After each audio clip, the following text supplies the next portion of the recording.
Assalamualaikum warahmatullahi wabarakatuh. Alhamdulillahirabbil alamin. Assalatu wassalamu ala Rasulillah wa ala alihi wa sahbihi wa man wala. Ikhwani fillah rahimani wa rahimakumullah wa barakallahu fikum. Alhamdulillah di kesempatan kali ini kita bisa bertemu kembali. Dan insyaallah kita akan melanjutkan belajar kita bersama di pelajaran kita. Di pelajaran hadis di kelas 9 ini. Mudah-mudahan kalian semuanya selalu dalam keadaan sehat dan selalu dalam penjagaan dari Allah Subhanahu wa taala. Kita lanjutkan sekarang kita masuk di pelajaran yang ke-8 yaitu tentang besarnya hak seorang ibu. Barakallahu fikum, tentunya kita semuanya mempunyai seorang ibu dan kita akan mempelajari betapa besarnya hak seorang ibu dibanding seorang ayah. Barakallahu fikum. Kita baca hadisnya. Hadis dari Abu Hurairah radhiyallahu anhu An Abi Hurairah radhiyallahu anhu qala jaa rajulun ila Rasulillah sallallahu alaihi wasallam faqala ya Rasulullah man ahaqqun nasi bi husni sahabati qala ummuka qala summa man qala ummuka qala summa man qala ummuka qala summa man qala abuka.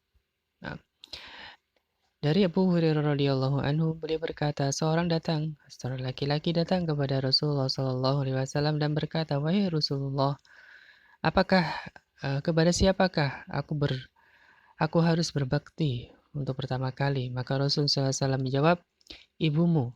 Kemudian orang tersebut bertanya lagi, kepada siapa lagi? Maka Nabi menjawab, ibumu. Kemudian bertanya lagi, kepada siapa lagi? Kemudian dijawab juga, ibumu. Maka orang tersebut bertanya lagi, ini yang keempat kalinya. Maka Rasulullah SAW kemudian menjawab, ayahmu. Di sini riwayat Bukhari dan Muslim. Di sini menggambarkan bahwasanya ketika Rasulullah SAW ditanya kepada siapa kita harus berbuat baik atau berbakti, maka yang pertama adalah ibumu. Diulang lagi sampai 3 kali ibumu, ibumu, ibumu baru babakmu. Ini menunjukkan tentang besarnya hak seorang ibu. Berarti 3 kali lipat dibanding seorang ayah. Barakallahu fikum. Baik, kita ke faedah hadis. Berkata Al-Imam Al-Qurtubi dalam tafsirnya menjelaskan bahwasanya hadis tersebut menunjukkan bahwa kecintaan dan kasih sayang seorang ibu harus 3 kali lipat besarnya dibanding terhadap seorang ayah. Nabi Shallallahu Alaihi Wasallam menyebutkan kata ibu sebanyak 3 kali, sementara ayah hanya 1 kali. Bila hal itu sudah kita mengerti realitas atau kenyataannya, bisa menguatkan pengertian tersebut, karena kesulitan dalam menghadapi yang pertama adalah 1 masa hamil. Yang kedua, kesulitan atau kepayahan ketika melahirkan. Kemudian yang ketiga, kesulitan pada saat menyusui dan merawat. Hanya dialami oleh seorang ibu, tidak dialami seorang bapak. Ini mengapa? Ibu 3 kali lebat besarnya dibanding seorang ayah di dalam hal untuk kita berbuat baik kepadanya. Karena semuanya dari hamil, kemudian melahirkan dan menyusui hanya dialami oleh seorang ibu. Ketiga bentuk kehormatan itu hanya dimiliki oleh seorang ibu, seorang ayah tidak memilikinya. Ini menunjukkan tentang betapa besarnya hak seorang ibu. Kemudian di antara hak seorang orang tua, di antaranya ibu, yang pertama adalah jika orang tua tidak mampu memenuhi kebutuhan dan makan dan minum, maka anak wajib menyediakannya.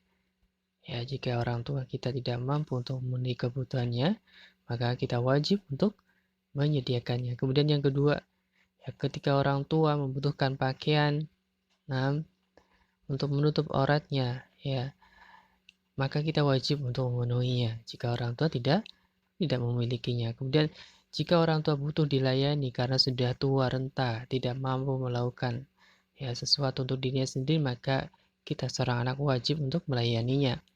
Kemudian jika orang tua memanggilnya, maka anak wajib menjawabnya dengan baik dan menghampirinya. Ini sering kita lupakan Kita orang tua memanggil, maka wajib hukumnya kita itu untuk menyambutnya, walaupun kita sedang sholat. Ya, walaupun kita sedang sholat, terutama sholat sunnah ya. Kalau kita sedang sholat sunnah, dipanggil ibu, maka mana yang lebih baik? Ya, sebagian ulama mengatakan menjawab panggilan ibu lebih utama. Karena itu hukumnya wajib sedangkan dia sedang sholat sunnah. Kecuali kita sedang sholat sunnah, maka sholat wajib. Ketika kita sedang sholat wajib, maka kita melanjutkan sholat ya. Nah, kita tetap melanjutkan sholat karena itu hukumnya wajib dan itu wajib kepada Allah.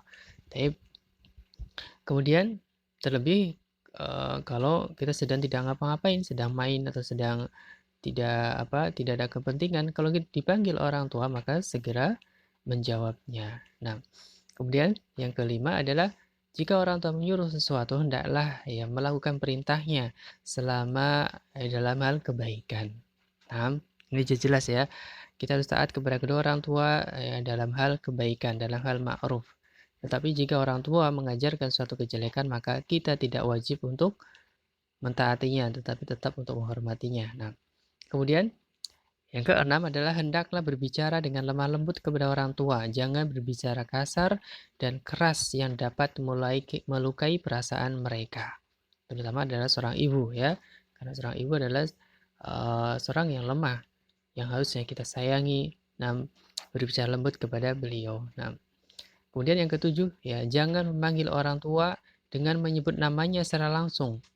Ya, panggil dengan panggilan yang mengandung kasih sayang, penghormatan ya, seperti ayah, ibu, abi, umi, ya.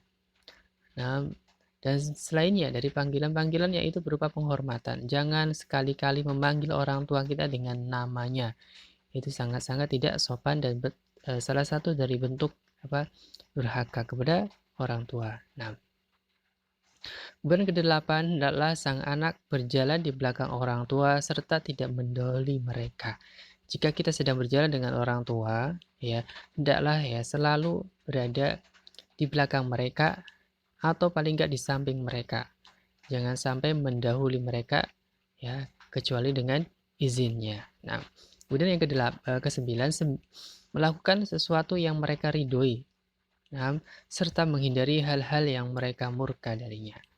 Nah, ini sangat-sangat jelas ya. Kita berusaha mungkin untuk melakukan apa yang orang tua inginkan. Seperti kita di sini sebagai seorang kalian pelajar. Nah, tugas kalian adalah belajar.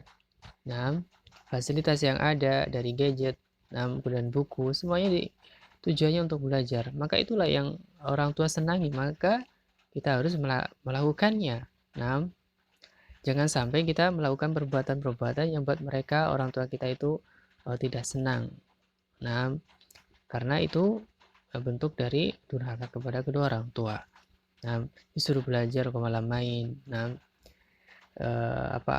gadget ini yang tujuan utama untuk belajar daring malah kebanyakannya untuk main ya. Tugas-tugas banyak yang kosong. Ini bentuk dari apa coba? Bentuk dari durhaka. Dia menjadikan orang tua itu tidak suka. Nah, maka itu bentuk dari hukukul walidain. Maka kita ya cobalah ya, jangan berbuat seperti itu. Apalagi kita sudah besar. Nah, barakallahu fikum. Oke, yang ke-10 ya senantiasa memohonkan ampun kepada kedua orang tua sebagaimana memohonkan ampun untuk dirinya sendiri. Ya, untuk berdoa ya kepada Allah agar ya Allah mengampuni dosa-dosa kedua orang tua kita. Ya, minimal ketika sholat 5 waktu ya kita doakan. Tambah doanya ketika sujud, ketika sebelum salam di doa Rabbi firli wali walidayya warahum kama rabbayani shaghira. Nah, diperbanyak doa. Ini bentuk dari bentuk kita berbakti kepada orang tua. Ya, apalagi mungkin di antara orang tua kita yang sudah tiada. Ya, tentunya sangat-sangat ya membutuhkan amal soleh dari anaknya. Barakallahu fikum. Ini di antara 10 hak orang tua ya. Allah Ta'ala alam. Kemudian yang terakhir, jangan sampai kita membuat orang tua kita itu marah. Nah, karena apa? Karena ridho Allah ya. An Abdillah ibni Umar radhiyallahu anhuma ya ridho Rabbi fi ridho di walidi. Nah, wa sakhata Rabbi fi sakhati waladi. Nah, ridho Allah tergantung dari ridho orang tua dan murka Allah tergantung murka orang tua. Jadi, kalau kita ingin mendapatkan ridho dari Allah, maka kita harus mendapatkan ridho dari orang tua dulu. Nah, ridho Allah tergantung dari ridho orang tua. Kalau ridho orang tua meridhoi kita, pasti Allah akan meridhoi kita. Tetapi ya sama kebalikannya, ya murka Allah tergantung dengan murka orang tua. Kalau orang tua murka kepada kita, Allah juga murka kepada kita. Nah, barakallahu fikum. Kemudian untuk praktik perilaku keseharian, untuk berbakti kepada orang tua ya, dan menghormati hak-hak keduanya. Nah, untuk berbakti kepada kedua orang tua kita masing-masing dan menghormati hak-hak keduanya. Karena berbakti kepada orang tua adalah amalan yang sangat-sangat besar pahala di sisi Allah Ta'ala. Ibarat kedua orang tua kita adalah pintu bagi kita untuk masuk ke dalam surga. Beruntung kalian masih mempunyai dua pintu, yaitu orang tua kalian untuk ke surga. Sangat-sangat beruntung, maka manfaatkan. Selagi pintu itu masih ada, nah, maka berbuat baiklah kepada kedua orang tua kita. Ya, sebelum kedua orang tua kita itu tiada, nah, maka berbuat baiklah ya selagi orang tua kita masih ada. Nah, barakallahu fikum. Ini saja dari pelajaran yang ke-8, mudah-mudahan ya bisa bermanfaat dan kita nah, bisa mengambil ibrah ya atau dari faedahnya yakni untuk berbakti kepada kedua orang tua kita masing-masing. Nah, wallahu ta'ala alam, subhanakallahumma bihamdika asyhadu an la ilaha illa anta astaghfiruka wa atubu ilaik. Assalamualaikum warahmatullahi wabarakatuh.